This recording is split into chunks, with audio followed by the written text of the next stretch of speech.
ये कहानी कृष्ण भक्त मीरा की है, जो बचपन से ही भगवान श्री कृष्ण की परम भक्त थी। इसीलिए उसके माता पिता ने उसका नाम मीरा रखा था। मीरा के पिता फलों का ठेला लगाते थे और माँ लोगों के घरों में बर्तन साफ किया करती थी। फिर भी घर चलाना बड़ा मुश्किल हो जाता था। वो सभी एक टूटी फूटी झोपड़ी में रहते थे। जैसे जैसे मीरा बड़ी होती जा रही थी, कृष्ण भक्ति में उसका मन और ज्यादा लगने लगा था। उसने अपनी झोपड़ी के कोने में भगवान कृष्ण के बाल स्वरूप को स्थापित किया हुआ था। वो अपने बाल गोपाल का पूरा ख्याल रखा करती थी। एक रात बहुत तेज बारिश होने लगी। मीरा की झोपड़ी में छत से पानी टपकने लगा और झोपड़ी में पानी भरने लगा। मीरा की माँ घबरा गई और मीरा से बोली, मीरा, ओ मीरा, जल्दी उठ बेटा, बारिश का पानी अंदर आ रहा है बेटा। मीरा को आवाज लगाने के बाद लीला अपने पति को उठाती है। तीनों घबरा जाते हैं। मीरा उठते ही सीधे अपने बाल गोपाल की मूर्ति को उठा लेती है और अपने माता पिता के साथ बाहर चारपाई पर बैठ जाती है। वो तीनों बारिश के थमने का इंतजार कर रहे थे, लेकिन बारिश नहीं रुकती, बल्कि पहले से भी तेज हो जाती है। धीरे धीरे झोपड़ी में घुटने तक पानी भर गया और सारा सामान पानी में बहने लग गया। ये देखकर मीरा के पिता रामू ने अपनी पत्नी लीला से कहा, लीला, पानी बहुत भर गया है, बारिश भी थमती नहीं। दिख रहा है हमें यहाँ से निकलना होगा। लेकिन हम जाएंगे कहाँ इतनी रात में? घर का लगभग सारा सामान पानी में बह चुका था, लेकिन मीरा ने अपने बाल गोपाल को कसकर पकड़ रखा था। रामू किसी तरह लीला को लेकर झोपड़ी से बाहर आ गया। बाहर तेज बारिश हो रही थी। तभी मीरा ने अपने पिता से कहा, बाबा, पास में ही कृष्ण मंदिर है, चलिए हम वहीं चलते हैं। वहाँ ये पानी हमारा कुछ नहीं बिगाड़ पाएगा। बिल्कुल सही कहा बिटिया, अब कृष्ण कन्हैया ही हमें बचा सकते हैं। लीला, जल्दी चलाओ। तीनों बारिश में भीगते हुए मंदिर पहुँचते हैं। मंदिर थोड़ी ऊंचाई पर था, इसलिए वो वहाँ पर सुरक्षित थे, लेकिन उनकी झोपड़ी पूरी तरह से बर्बाद हो चुकी थी। ये देखकर तीनों की आंखों में आंसू आ जाते हैं। लीला रोते हुए कहती है, हे भगवान, ये क्या हो गया? अब हम कहाँ रहेंगे, कहाँ जाएंगे हम? माँ, तुम परेशान मत हो, तुम देखना, मेरे बाल गोपाल सब ठीक कर देंगे। तीनों पूरी रात मंदिर में ही गुजारते हैं। मीरा श्री कृष्ण की मूर्ति को हाथ जोड़े देखती रहती है। सुबह होते होते बारिश भी रुक जाती है और मंदिर के पुजारी मंदिर में आते हैं। वो रामू और उसके परिवार को वहां देखकर पूछते हैं, क्या हुआ बेटा, तुम लोग रात भर मंदिर में ही थे क्या? हाँ पुजारी जी, वो मेरी बेटी मीरा भगवान कृष्ण को बड़ा मानती है और कल उसने हमें इस मंदिर के बारे में बताया। मैं जानता हूँ उस बच्ची को, हर रोज यहाँ आती है अपने बाल गोपाल को लेकर। छोटी सी उम्र में इस बच्ची की भक्ति देखकर मैं तो दंग रह गया था। तुम बिल्कुल चिंता मत करो, भगवान की शरण में आए हो तो वो तुम्हारा भला जरूर करेंगे। तुम जब तक चाहो मंदिर में रह सकते हो। बहुत बहुत बहुत धन्यवाद पुजारी जी। उस दिन से रामू का परिवार कृष्ण मंदिर में ही रहने लगा। रामू और लीला ने वापस किसी तरह अपना काम शुरू किया और मीरा पूरा दिन मंदिर में काम करने में लगी रहती। वो बहुत खुश थी। उसे पूरे दिन भगवान श्री कृष्ण के पास रहने का मौका जो मिल गया था। वो बड़ी ध्यान से पुजारी जी को भगवान श्री कृष्ण का श्रृंगार करते देखती और ठीक वैसे ही अपने बाल गोपाल को सजा देती है। वो बाल गोपाल की मूरत से दिन भर बातें करती रहती थी। वो एक छोटे बच्चे की तरह उनका ख्याल रखती थी। धीरे धीरे वक्त बीतता गया। रामू ने फलों की दुकान खोली। वो तीनों लोग मंदिर के पास कमरा किराए पर लेकर रहने लगे, लेकिन मीरा घर से ज्यादा मंदिर में ही अपना वक्त गुजारती थी। एक दिन रामू अपनी दुकान से वापस अपने घर आया और लीला से बोला, लीला, खुशखबरी लाया हूँ। अच्छा, तो जल्दी बताइए ना मुझे। मेरी दुकान के बगल में वो जो पंसारी की दुकान है ना, कृष्णलाल जी की, उन्होंने अपने बेटे धर्मेश के लिए अपनी मीरा का हाथ मांगा है। किशन लाल जी की दुकान बहुत बढ़िया चलती है और धर्मेश भी उनके साथ मिलकर वही दुकान चलाता है। अपनी मीरा खुश रहेगी। और जानती हो, किशन लाल जी को कोई दान दहेज भी नहीं चाहिए। ये तो बहुत अच्छी बात है जी। मीरा भी सारी बातें सुन रही थी।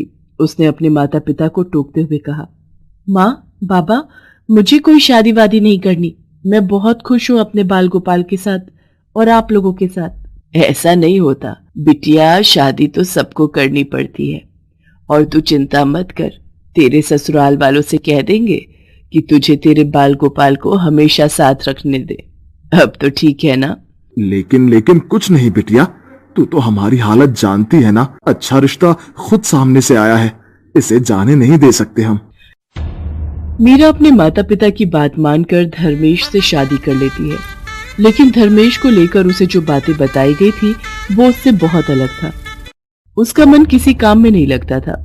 वो सारा दिन आराम करता और शाम के वक्त दोस्तों के साथ नशा भी करता था। मीरा के ससुर किशनलाल ने धर्मेश के बारे में झूठ बोला था। पहले तो किशनलाल घर का खर्च उठाते थे, लेकिन लंबी बीमारी से लड़ते हुए कुछ ही साल बाद वो चल बसे। धर्मेश की आंखें तब भी नहीं खुली। किशनलाल की दुकान भी बंद हो गई। मीरा की सास का देहांत बहुत पहले ही हो गया था। ऐसे में धर्मेश और अपना पेट भरने के लिए मीरा ने लोगों के घरों में काम करना शुरू कर दिया। इन सब की वजह से मीरा अपने बाल गोपाल के साथ ज्यादा वक्त नहीं बिता पाई थी, जिसका उसको बहुत दुख होता था। एक दिन मीरा रात को काम करके वापस घर लौटी तो उसने देखा कि धर्मेश नशे में धुत चीजों को इधर उधर फेंक रहा है। वो मीरा के बाल गोपाल को भी जमीन पर गिराने ही वाला था कि मीरा ने उसे रोक लिया और गुस्से से बोली, ये क्या कर रहे हो? मेरे बाल गोपाल को हाथ लगाने की तुम्हारी हिम्मत कैसे हुई? धर्मेश मीरा को धक्का देकर जमीन पर गिरा देता है। तेरी हिम्मत कैसे हुई मेरे सामने ऊंची आवाज में बात करने की? जो दारू की बोतल लेकर आया था वो कहाँ है? मुझे दे जल्दी से, नहीं तो मैं तुझे घर से बाहर निकाल दूंगा अभी। मीरा उसे शराब की बोतल लेकर देती है और फिर रोती हुई अपने बाल गोपाल से कहती है, मुझे माफ कर दो कान्हा जी, अब से आप हमेशा मेरे साथ ही रहोगे।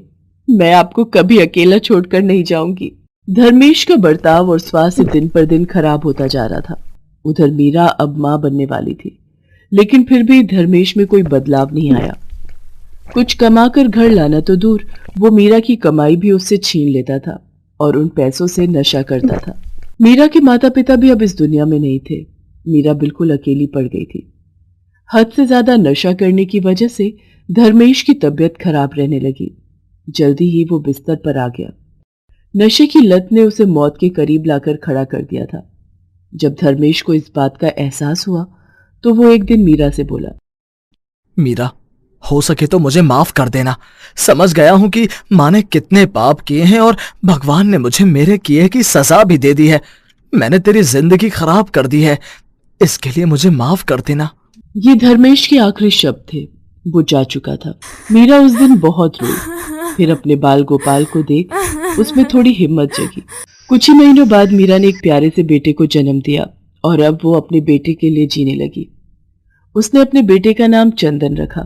धीरे धीरे चंदन बड़ा होने लगा और जैसे वो चंदन का ख्याल रखती थी और वैसे ही अपने कृष्ण जी का भी ख्याल रखती थी।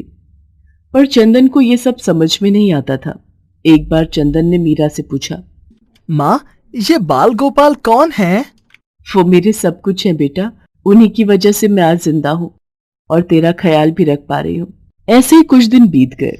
चंदन पढ़ाई में बहुत अच्छा था और अपनी माँ की मेहनत को भी महसूस करता था, इसलिए उसने दिल लगाकर पढ़ाई की और सरकार से स्कूल और कॉलेज में स्कॉलरशिप हासिल की और अच्छे अंकों से कॉलेज पास किया।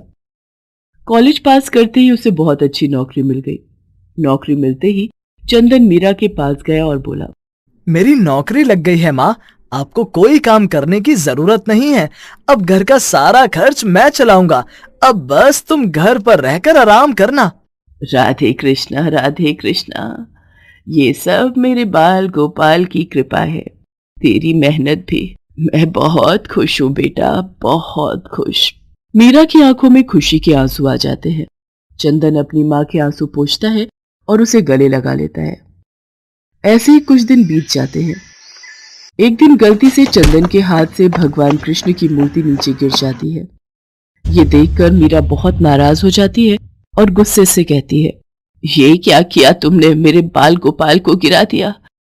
ला, मुझे दे उन्हें। माफ कर दीजिए माँ जी, मैंने जानबूझकर ये नहीं किया। तभी मीरा देखती है कि गिरने की वजह से बाल गोपाल की मूर्ति कई जगह से टूट गई थी। अब वो घबरा जाती है और कहती है, चंदन, अभी जाकर डॉक्टर को बुला कर ले आ। चंदन अपनी माँ की आदत जानता था, इसी वजह से वो डॉक्टर को बुला लाया।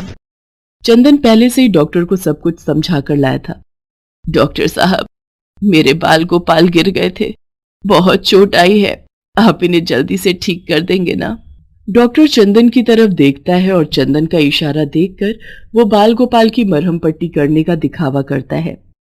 फिर उन्हें मीरा को देते हुए कहते हैं, लीजिए माँ जी, ये ठीक हो गए। अभी कैसे?